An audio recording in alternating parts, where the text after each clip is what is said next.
오늘 본문에 등장하는 단어 가운데 초기, 요즘은 교회가 웬만하면 카페를 가지고 있고 웬만하면 커피 머신 갖다 놓고 작은 공간이라도 커피 마시며 교제할 수 있게 만들어 놔요. 근데 초기에는 좀 큰 교회들만 카페를 만들어서 가지고 운영을 했고, 이 카페가 있는 게 굉장히 자랑이었던 적이 있어요. 고즈음에 설문조사를 했는데 압도적 1위였습니다. 이 이름이. 교회 카페는 대부분 이 이름이었어요. 뭐죠? 엘리야를 카페 이름으로 했을까? 로뎀나무. 오늘 우리가 읽은 본문 말씀에 로뎀나무. 왜 그럴까요? 오늘 본문 스토리 때문에 그래요. 그죠? 지쳐서 죽고 싶은 마음 가지고 깊은 우울 가운데 로뎀나무 있던 엘리야가 하나님이 천사를 보내어 그를 만져주심으로 다시금 기력을 회복하여 호렙산으로 갔다. 할렐루야. 들어올 때는 눈물 가지고 들어왔는데 나갈 땐 씩씩하게 나갔다 그 말이죠. 들어올 때는 앞이 보이질 않는 절망 가운데 들어왔는데 나갈 땐 힘을 얻어서 소망의 빛을 한 줄기 붙잡고 나갔다. 굉장히 위대한 장소죠, 로뎀나무가. 그러니까 카페 이름을 되게 로뎀나무로 짓고 조금 힘든 사람들 와서 쉬었다 가세요.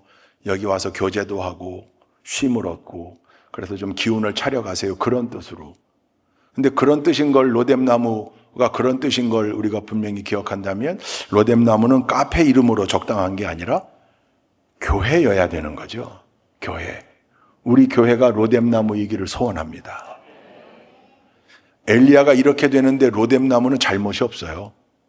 엘리야가 이렇게 좌절하고 절망할 때 로뎀나무가 무슨 엘리야에게 좌절과 절망을 주지 않았어요. 그냥 거기 있었어요. 엘리야가 와서 쉰 거죠. 근데 어마어마하게 낙심하고 디프레스, 우울 상태로, 아주 급성 우울 상태로 와서 심지어 뭐라고 이야기해요? 하나님, 내 생명을 가져가 주십시오. 아침에 눈을 안 떴으면 좋겠다. 여러분, 크리스찬 가운데에도 우울증을 앓고 있는 많은 분들이 있습니다. 그리고 우울증까지는 아니어도 우울감을 계속해서 호소하는 분들이 있습니다.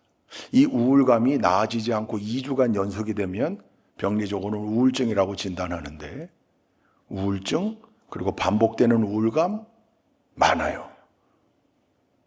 뿐만 아니라 힘겨운 일을 당해서 어려운 일들이 있어서 우울 상태를 경험하는 많은 분들, 회복해야죠. 회복되어야죠. 사실 우울이라는 감정과 우리 믿음의 사람들은 본질적으로 잘 맞질 않습니다. 어울리지 않는 단어예요. 예수 그리스도 안에서 너희를 향하신 하나님의 뜻의 첫 번째가 뭡니까? 항상 하나님이 자녀된 우리에게 요구하는, 육신의 부모도 자녀들이 그렇게 살았으면 좋겠다고 생각하는, 자녀들이 언제나 기뻐해요. 늘 싱글벙글해요. 어려운 일을 당한 것 같은데도 이까짓 거 괜찮아요. 부모가 든든하죠. 웬만해서는 우울감을 느낄 것 같지 않아 자녀들이. 걱정 없죠, 부모가. 근데 작은 일에도 깊은 우울, 그냥 침체되어 있고 막 어려워하고 힘겨워하면 그 자녀를 바라보는 부모의 마음이 어떻습니까? 다 경험하셨잖아요. 힘들 수밖에 없죠. 똑같다고 할 수는 없지만 충분히 유추해 볼 수 있는 하나님의 마음, 자녀된 우리가 그래서 늘 기뻐하기를 원하시는데, 기뻐할 제목이 있잖아요. 항상 기뻐할 제목, 이유, 원인. 나 같은 죄인을 하나님의 자녀 삼으셔서 구원해 주시고 새 삶을 살게 하시고 천국의 영생을 주셨다. 할렐루야. 그러니까 그 근본적인 제목을 잡고 기뻐하는 거잖아요. 여러분, 우리 교회가 언제나 힘겨운 삶의 무게를 가지고 들어왔다가 교회 예배를 통해, 찬양을 통해, 성도들 간의 교제를 통해 맞아, 내가 하나님의 자녀지. 그래, 내가 이렇게 있으면 안 되지. 하나님 공급해 주시는 새 힘으로 일어나야지. 선포되는 말씀 가운데 그렇지, 하나님은 언제나 나를 사랑하시고 나를 이끄시고 나를 위로하시고 나를 붙잡아 주시고 나를 일으켜 세워주시는 분. 그래서 예배 들어올 때는 그냥 우울을 가지고 들어오고 눈물을 가지고 들어오고 문제를 가지고 들어왔다가 예배 마치고 나아갈 땐, 교회를 떠나갈 땐 아직도 그 문제가 머릿속엔 생생히 있으나, 그러나 그 문제가 더 이상 나를 우울에 빠지지 않게, 왜? 소망을 붙잡으니 하나님 하실 거다, 하나님 인도하실 거다. 그렇게 새 힘을 얻어서 나가는 공동체, 우리 좋은 교회가 완벽한 로뎀나무의 공동체가 될 수 있기를 주님의 이름으로 축원드립니다. 이거 매우 중요한 거죠. 이 로뎀나무의 스토리가 엘리야의 스토리인데, 오늘 본문은 19장만 읽었지만 앞부분을 좀 이야기를 해보면, 여러분, 엘리야가 하나님의 택함을 받습니다. 근데 이때가 언제냐면 이스라엘 역사상 남북으로 왕국이 갈라지잖아요. 남유다, 북이스라엘. 근데 이 북이스라엘에 아합이라고 하는 멍청한 왕이 다스리고 있을 때예요. 가장 악한 왕입니다. 아합 왕이. 하나님을 두려워하지 않아요. 그 영향 가운데는 저 시돈, 지금의 레바논이거든요. 페니키아의 사람들. 그 시돈 여인인 이세벨을 왕으로 맞아들여서 이 이세벨과 함께 극심한 우상숭배에 빠지는 거예요. 이 이세벨이 더 문제예요. 예? 우상숭배를 가지고 들어와서 우상숭배에 쩔어 있는 여자가 이 아합 왕과 함께 만나 백성들 전체를 우상으로 끌고 가는 거예요. 백성들 전체를. 그 가운데 대표가 바알 아세라였습니다. 바알은 남성신이에요. 비를 내려준다고 믿었어요. 아세라는요, 여성신이에요. 땅의 신입니다. 소출을 낸다고 믿었어요. 싹을 트게 하고 열매를 맺게 한다. 그러니까 바알 신이 비를 내리면 아세라 신은 열매를 맺는다. 그럴듯하잖아요. 여러분, 사람이 만드는 건 언제나 그럴듯해요. 믿음은 그럴듯하지 않은데 인간의 머리로는 믿음으로 나아갈 때 거기 놀라운 비밀을 발견하는 게 믿음이고요. 사람이 만드는 건, 왜냐하면 사람을 설득시키고 미혹시켜야 되니까 늘 그럴듯해요. 여러분, 이단 종교에 빠진 사람들, 저 JMS, 신천지, 통일교, 원리강론, 성경에 잘 이해되지 않는 부분, 여러분, 인간의 유한한 머리로 어떻게 하나님의 깊은 뜻을 다 이해할 수 있습니까? 근데 그거 다 이해해 보겠다고 베레벨 비유를 다 집어넣어가지고, 아, 야, 이렇게 하니까 풀리네. 이거 내가 신앙생활하면서 한 번도 못 들어본 얘기인데, 그 이단일 확률이 99%입니다. 그럴듯하게 만들어야 되잖아요. 바알과 아세라도 그랬어요. 땅의 신, 하늘의 신, 비를 내리는 신, 곡식을 내는 신. 그래서 이 바알 신과 아세라가 세트로 가는 거예요. 배터리예요. 언제나 늘. 이들을 섬기는 제사가 뭔가? 바알 신과 아세라 신을 붙여요. 남녀가 사랑을 해야 자녀가 태어나듯이 둘을 붙여놓고 그 밑에서는 온갖 음란한 짓을 저지르는 거예요. 대개 고대 근동 지역의 이방신들이 비슷했어요. 그래서 늘 거기는 아세라, 비슷한 게 아스타롯이에요. 12개의 가슴을 가지고 있는 아스타롯. 뭐 이런 게 다 비슷비슷해요. 아합 왕 때는 바알과 아세라를 그렇게 만들어 놓고 섬기게 했으니 이 멍청한 이스라엘 백성들이 그냥 그 쾌락의 기운에 빠져가는 거예요. 왜? 거기만 가면 쾌락이 있거든요. 온갖 난잡한 짓을 저지르고 또 그럴듯하기도 하고. 그러니까 하나님을 잊어버리는 거예요. 여러분, 비를 누가 내리는 겁니까? 하나님이 내리시는 거죠. 곡식의 열매를 얻게 하는 이가 누구십니까? 하나님이신데 이거 다 잊어버리고 다른 신에서 찾은 거예요. 자기들이 만든. 온갖 우상 숭배에, 이 우상에 빠져있는 이스라엘, 북이스라엘 백성, 거기도 다 아브라함의 후예들, 하나님의 백성들인데, 그때 하나님이 엘리야에게 3년 반 동안 내가 비를 내리지 않겠다. 이유가 있죠. 왜? 바알이 비를 내린다고 하니까, 그래? 한번 해보자. 그걸 선포해라. 택함받은 엘리야가 가서 그 하나님의 말씀을 예언자로 선포합니다. 여러분, 예언이 내일 모레 뭐가 올 거야, 뭐 여름에 물놀이를 조심해, 뭐 이게 예언이 아니고요.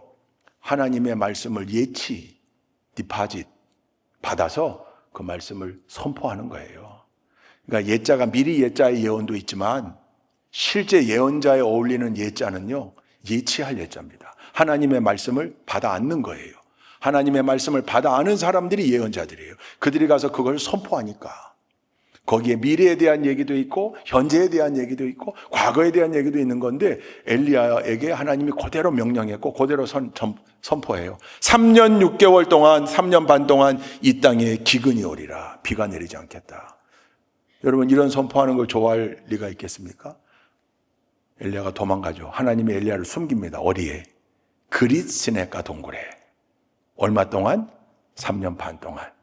뭐 먹고 살아요? 하나님이 먹여 살려요. 누구를 통해? 까마귀를 통해. 계속 때가 되면 먹이를 물어다 주는 거예요. 그 세월이 3년 반입니다. 때가 되면 하나님이 엘리야로 하여금 이제 내려가라. 누구에게 가라? 아합 왕에게 가라. 가서 너희가 믿는 바알과 아세라 신이 참신인지, 우리 조상들의 하나님 여호와 하나님께서 참신인지 확인해보자. 대결을 신청해라. 그래서 성사된 대결이 그 유명한 갈멜산에서의 대결입니다. 바알 선지자 450명, 아세라 선지자 400명, 더해서 850명. 어마어마한 인력이 올라가요. 여기는 엘리야 혼자입니다. 단을 쌓습니다.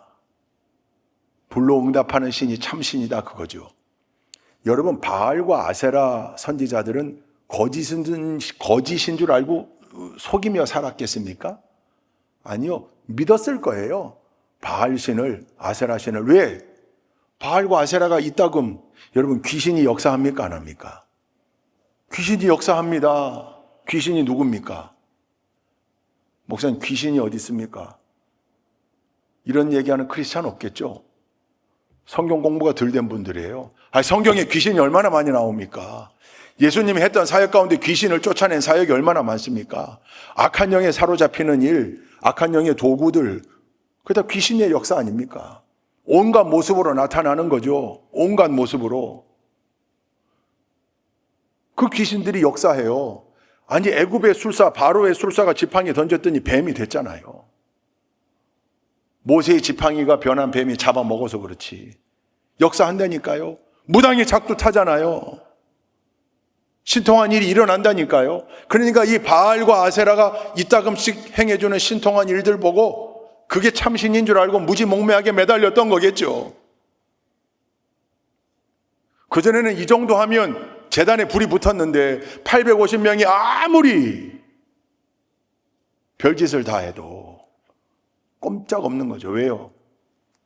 하나님께서 거기를 막고 있으니 불이 뭡니까? 아무것도 없는 거죠. 엘리야는 단을 쌓고 송아지를 각을 떠 제물을 올려놓고 뭘 뿌렸다고 그래요?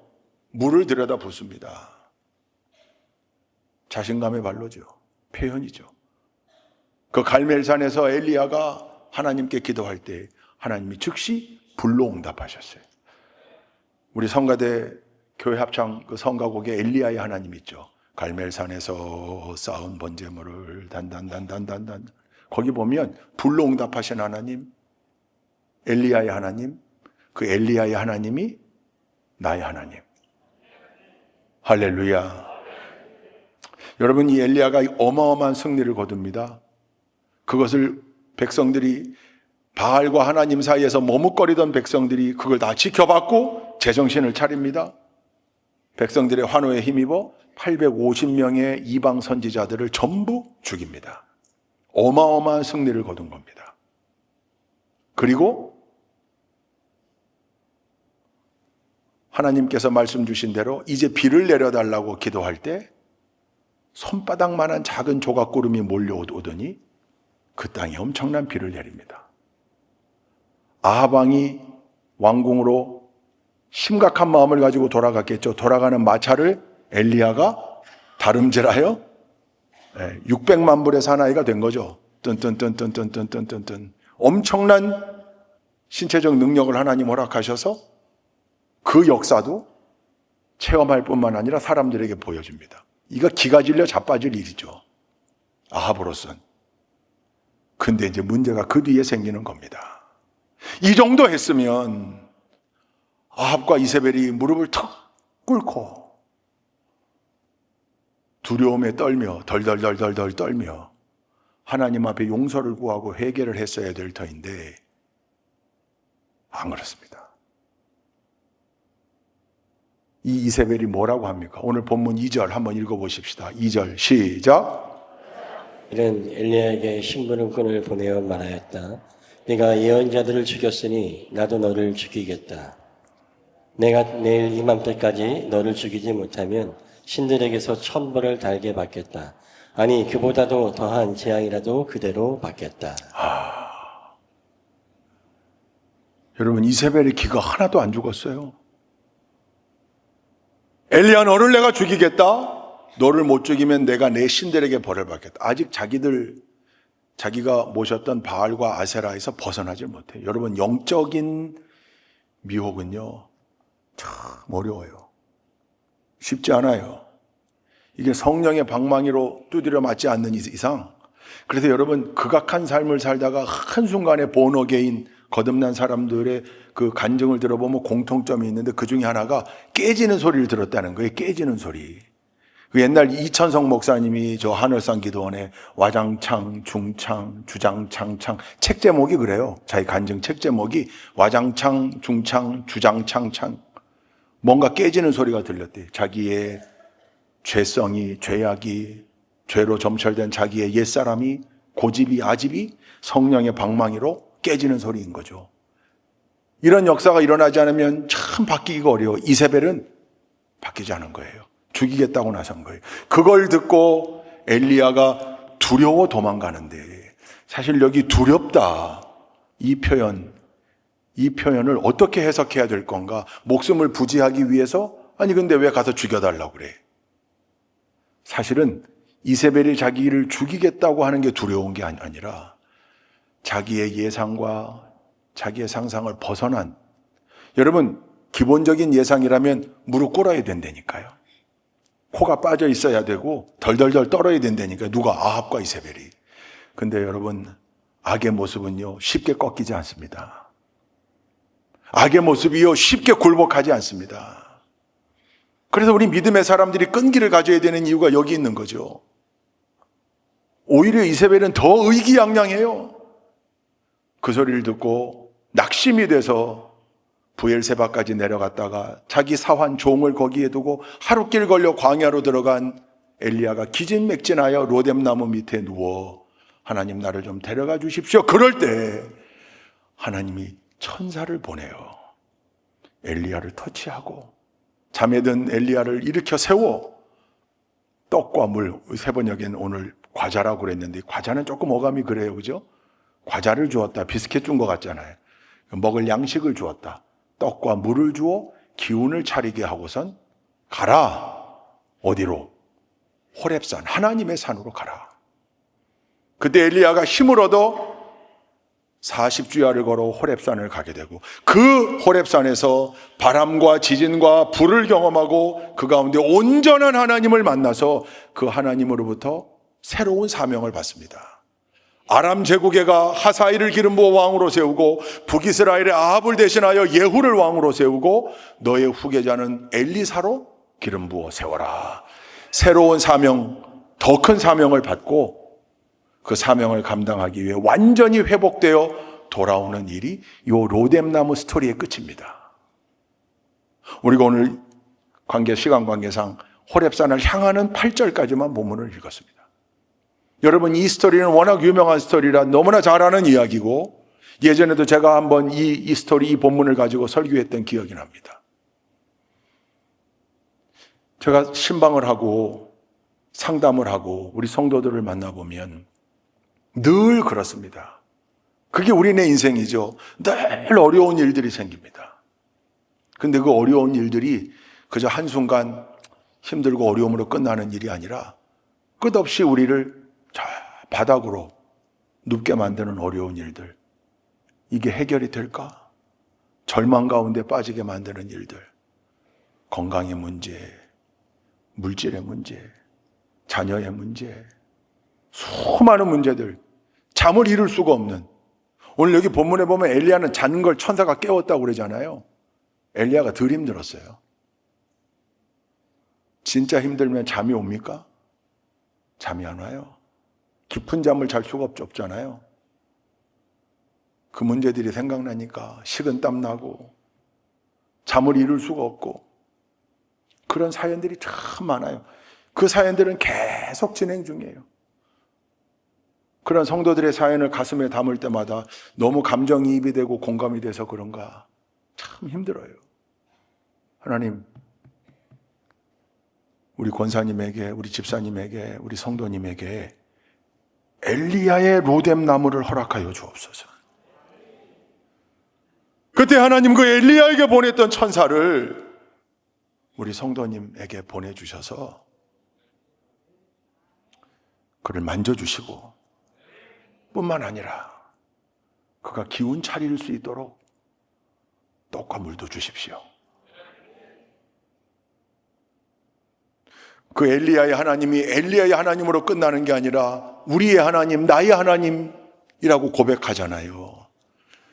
그 하나님이 그 역사를 여러분 각각의 삶 가운데 행해 주실 줄로 믿습니다.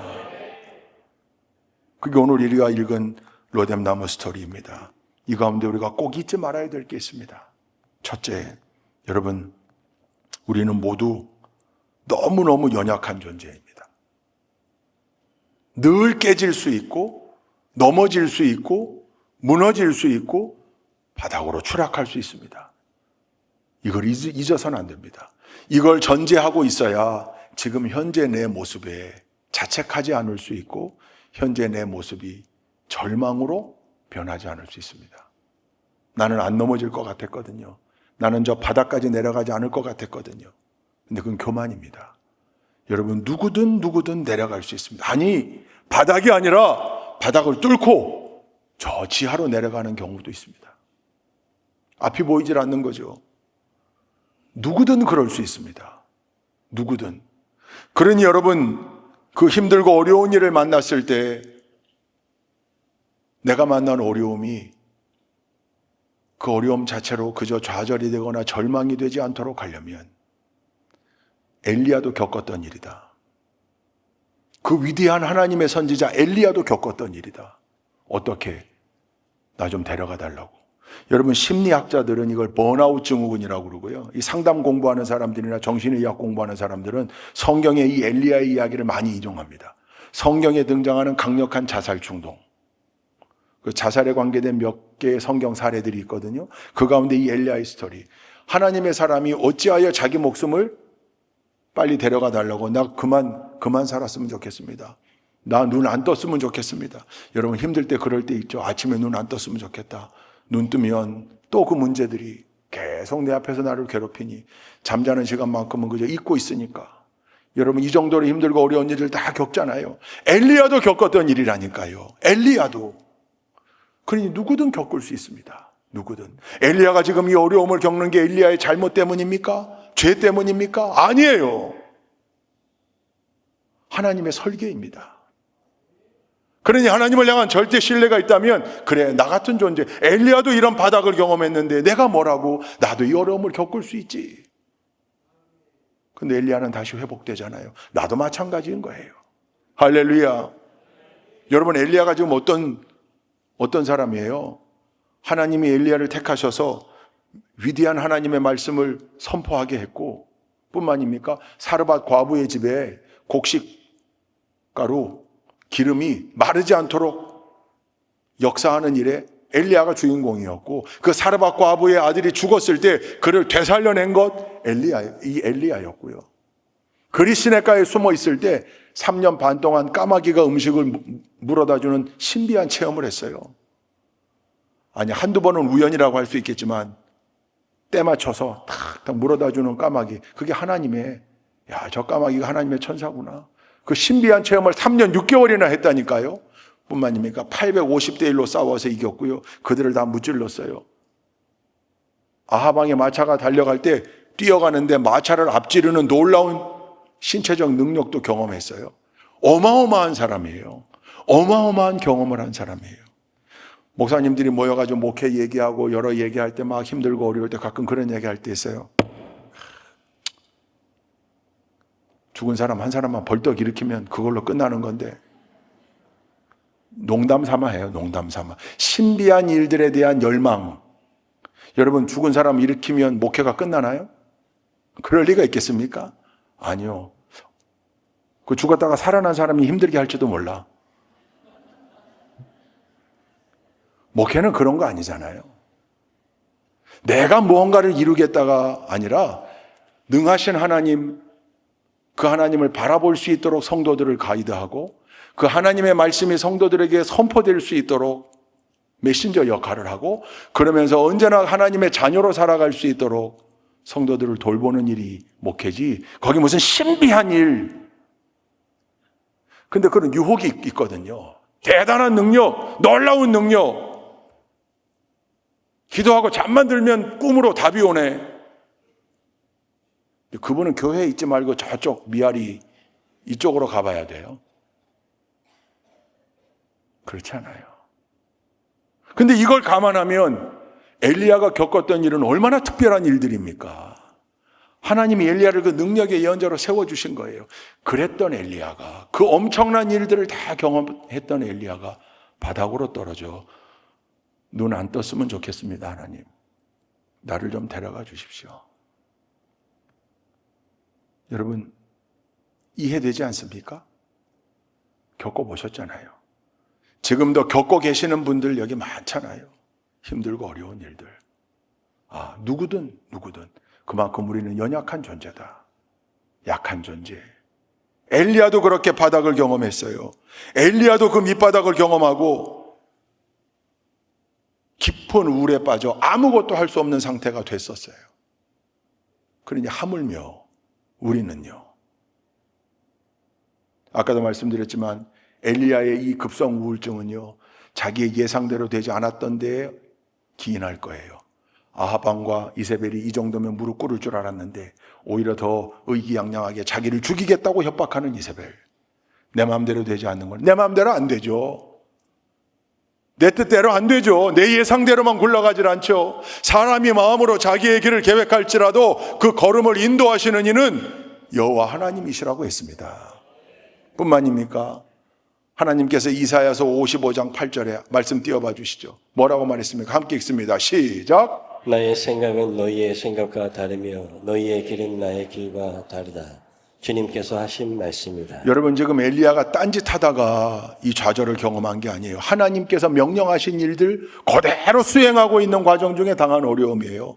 사도 바울이 지금 소아시아로 가겠다는 게 자기 만족과 기쁨을 위해 개인적 여행하는 게 아니잖아요. 복음 전하러 가는 고행의 길이었습니다. 그런데 그 길을 막으시더니 마게도냐로 향하게 했어요. 환상 가운데 건너와서 우리를 도우라 손짓했어요. 그 꼼꼼하게 준비했던 모든 계획을 다 내던지고 하나님의 인도하심, 성령의 인도하심 따라갑니다. 그 길이 왜 막힙니까? 복음 전하는 길인데 하나님의 길은 따로 있었던 거죠.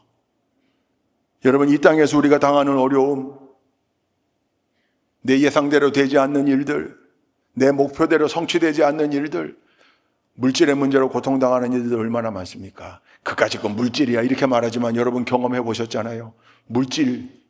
그 물질이 얼마나 사람을 힘들게 하는지. 힘들죠.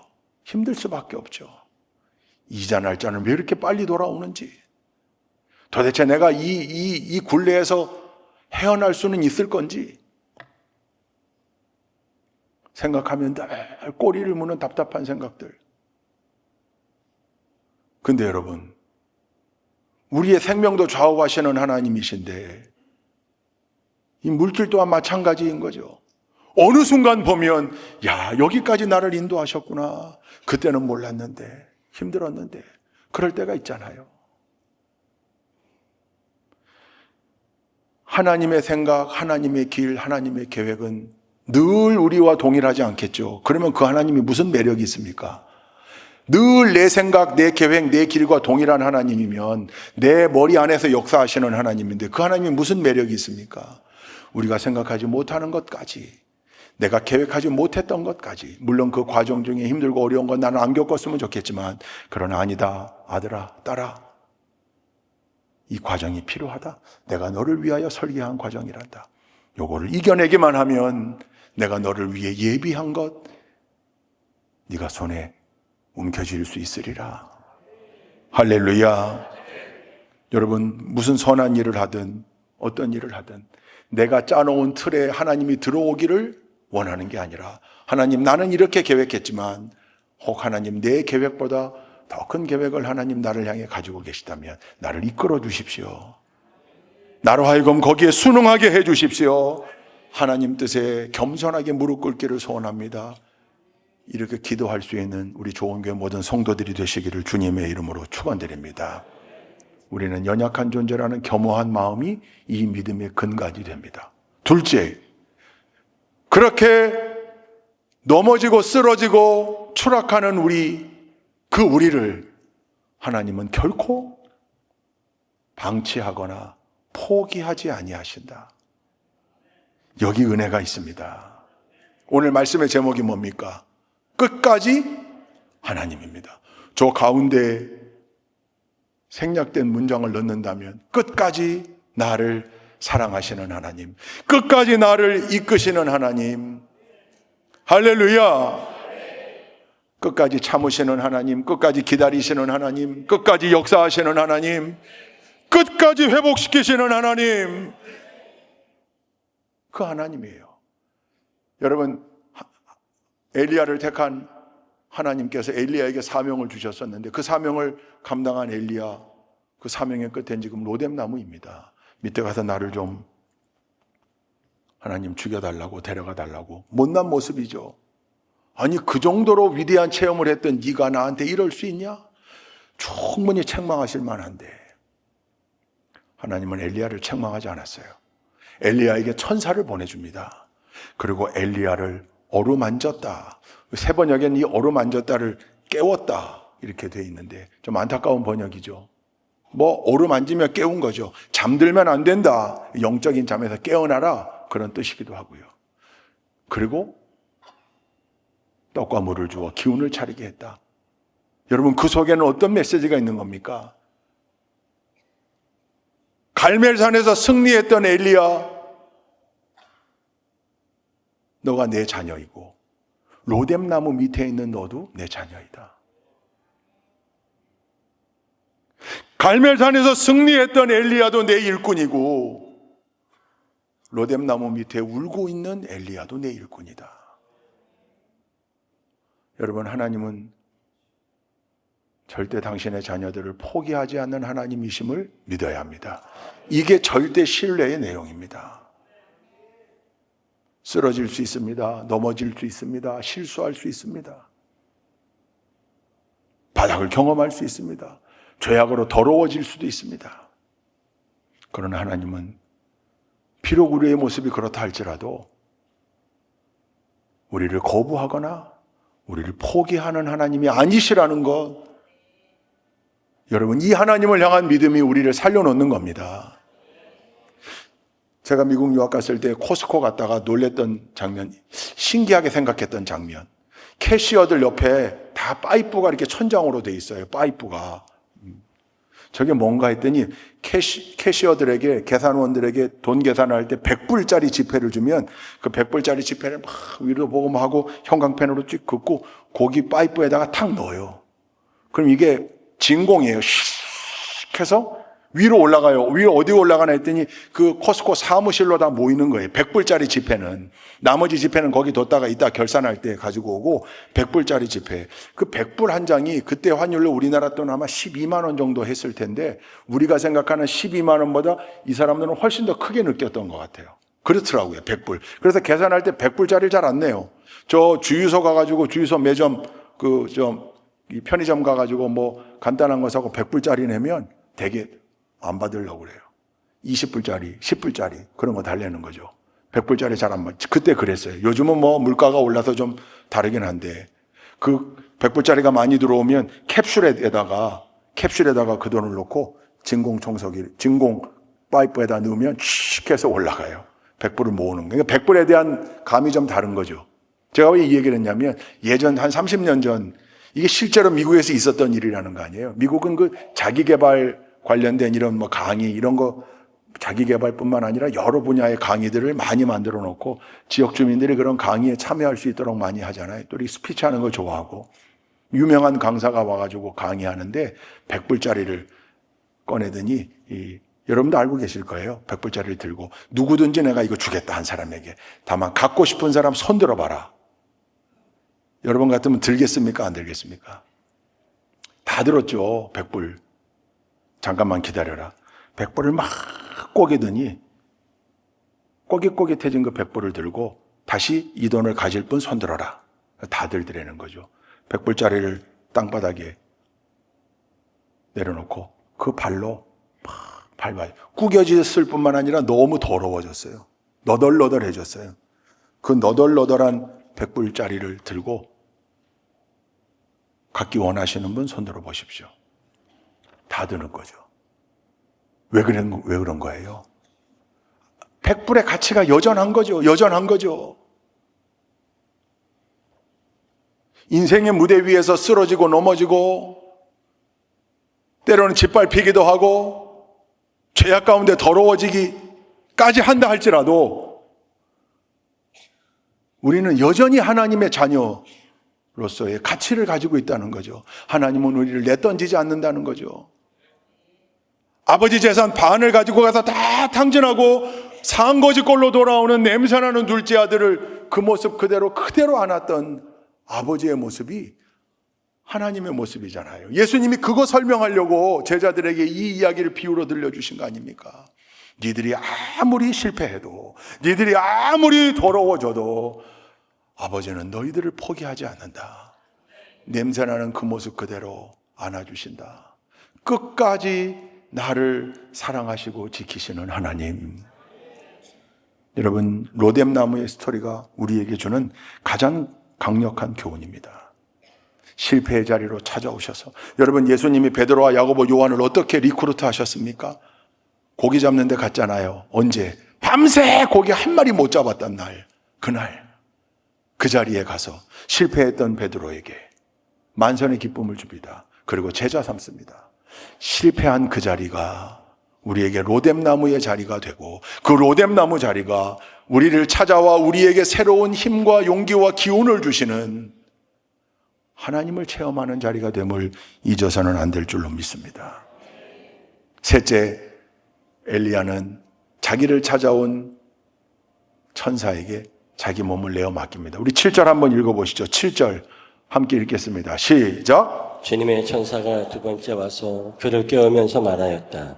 일어나서 먹어라. 갈 길이 아직도 많이 남았다. 개역개정으로 한번 읽어보십시다. 시작. 여호와의 천사가 또다시 와서 어루만지며 이르되 일어나 먹으라. 내가 갈 길을 다 가지 못할까 하노라. 하는지라. 깨우면서 말하였다. 우리는 개역개정의 표현이 전통적으로 어루만지며 이르되, 영어 성경 NIV New International 버전에 보면 이렇게 나와요. The angel of the Lord came back a second time and touched him. 그랬어요. 분명히 touched him.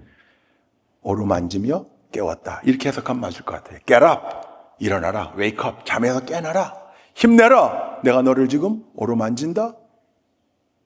여러분, 엘리야는 그 천사에게 자기 몸을 내어 맡깁니다. 만지지 마십시오. 안 됩니다. 보기 싫습니다가 아니고 자기를 맡기는 거예요. 여러분, 천사가 찾아왔을 때 여러분의 그 문제를 그 천사에게 맡기십시오. 하나님에게 맡기십시오. 믿음은 맡기는 겁니다. 내 인생을 하나님께 맡기는 겁니다. 내 무거운 죄짐, 근심, 걱정, 염려를 십자가 그늘 밑에 내려놓는 겁니다. 예수님께 맡기는 거잖아요. 내가 들고 있는 게 아니라 주님은 계속해서 맡기라고 얘기하는데 내가 들고 그 전전긍긍하고 있는 모습, 주님께서는, 아버지는 답답해 하시는 거죠. 내게 맡기라. 천사의 어루만짐, 하나님의 세미한 음성, 거기 귀 기울이고, 여러분, 언제나 우리의 삶을 하나님께 맡기는 지혜가 있기를 주님의 이름으로 축원드립니다. 무책임함이 아니라 믿음인 겁니다. 믿음으로 맡기는 겁니다. 마지막 네 번째로, 하나님께서 우리를 인도하실 때요, 언제나 영과 육이 함께 갑니다. 제가 언젠가 한번 초코파이 신학이라고 제가 별명 이름 붙인 얘기 했잖아요. 그때 엘리야 얘기 나오잖아요. 와서 어루만졌을 뿐만 아니라 물과 떡을 주어 힘을 내겠다. 아니, 먹을 게 있어야 힘이 나죠. 육이. 여러분, 근데 영이 살면 육은 따라오게 돼 있습니다. 영이 살면요, 왜? 하나님의 역사가 꼭 영과 육의 역사가 함께 가거든요. 영이 살면 육이 함께 살아나는 거예요. 하나님은 영만 아니에요. 육도 언제나 함께 떡과 물을 주어 먹고 기운 차리게 했어요. 제자들 밤새 한 마리 고기 못 잡은 제자들에게 만선의 기쁨을 누리게 하고선 무초로 먼저 나와 생선과 떡을 구워 아침 조반을 준비했다고 그랬어요. 돌아온 탕자를 위해 냄새나는 그 모습 그대로 껴안음으로 아들의 지위를 회복시켰을 뿐만 아니라 살찐 소를 잡아 그 아들을 먹입니다. 늘 영과 육이 함께 가는 거예요. 사랑하는 자여, 내 영혼이 잘됨 같이 내가 범사에 잘되고 강건하기를 내가 간구하노라. 여러분, 박애녹이라는 목사님이 있습니다. 대한민국 축구 선교의 대표입니다. 축구 국가대표 믿음의 선수들의 영적 멘토예요. 이영표 대표적으로 이 박애녹 목사님 작품입니다. 이분이 성균관대 나와서 대기업 코롱에 잘 다니고 있었는데 신병이 걸립니다. 무당이 됩니다. 직업 무당이 되는 게 아니라 낮에는 평범하게 직장인으로 살고 저녁이 되면 동양구타로 전전긍긍. 자기는 굿을 못하지만 굿자리에 가서 함께. 근데 그 길로 이끌었던 선배가 있습니다. 정법사라고. 선배 무당이에요. 법사 앞에 정을 붙이니까 영 마음이 불편한데 이중의 삶을 사는 거죠. 그러던 어느 날 그 딸이 아빠 무당은 나쁜 거지, 무당은 악한 거지, 그 얘기를 듣고 여기서 해방되겠노라고 생각하던 차에 이 정법사가 자기 선배가 자기를 부릅니다. 췌장암 말기 투병하고 있었는데 이 정법사가 예수 믿고 세례를 받았다는 소식을 듣고 찾아간 거예요. 이 정법사가 얘기해요. 아우도 빨리 귀신으로부터 해방되게 다 내려놓고 나는 예수님 믿고 이제 세례 받고 하나님 곁으로 간다. 그리고 결국 갔어요. 그날 밤에 여의도 순복음교회 철야 집회를 갑니다. 가서 그렇게 깨지는 역사를 체험해요. 그래서 귀신의 노임으로부터 다 귀신의 장난으로부터 전부 놓여지는 역사. 귀신이 자기를 괴롭히거든요. 온갖 알 수 없는 고통과 아픔이 있는데 그 일로부터 해방이 돼요. 오늘의 교회 안수집사까지 하다가 신학을 해가지고 목사가 된 거예요. 이분의 간증이 참 은혜로워요. 근데 이분이 쓴 책 가운데 이런 글이 있어요. 더러운 웅덩이를 깨끗하게 하려면 방법은 하나다. 깨끗한 물을 자꾸 부어주는 거다. 그러면 그 더러움이 점점 희석되어 사라지다가 어느 순간 깨끗한 웅덩이가 된다. 계속해서 깨끗한 물을 넣어주는 게 무엇인가? 그게 말씀이에요. 우리의 영이 새로워지려면요, 말씀을 계속해서 우리 심령에 넣는 거예요. 근데 그렇게 되고 났더니 내 삶도 달라져 있더라. 내 육신의 삶도 달라져 있더라.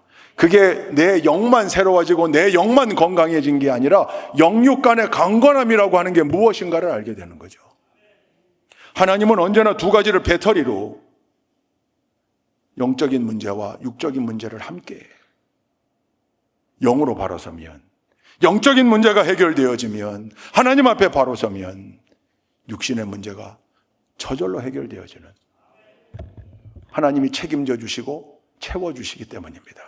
우리 좋은 교회 모든 동역자들은 오늘 이 로뎀나무 스토리, 엘리야의 스토리 늘 기억하고, 지금도 힘겨운 과정을 겪고 있는 많은 분들, 로뎀나무 밑에서 겨우 숨만 쉬고 있는 분들, 여러분 혼자가 아니라 여러분에겐 보냄을 받은 천사들이 있습니다.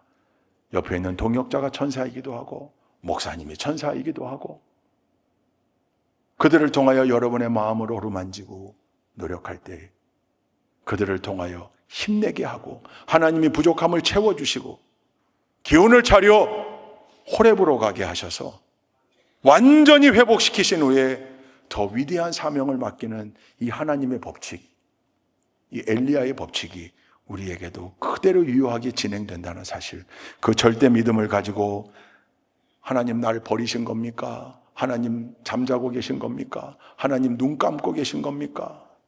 때때로 항변하지만 시편 기자도 그랬잖아요. 그러나 믿음의 눈을 열어보니 그게 아니라 하나님은 두 눈 부릅뜨고 내 삶을 인도하고 계셨노라.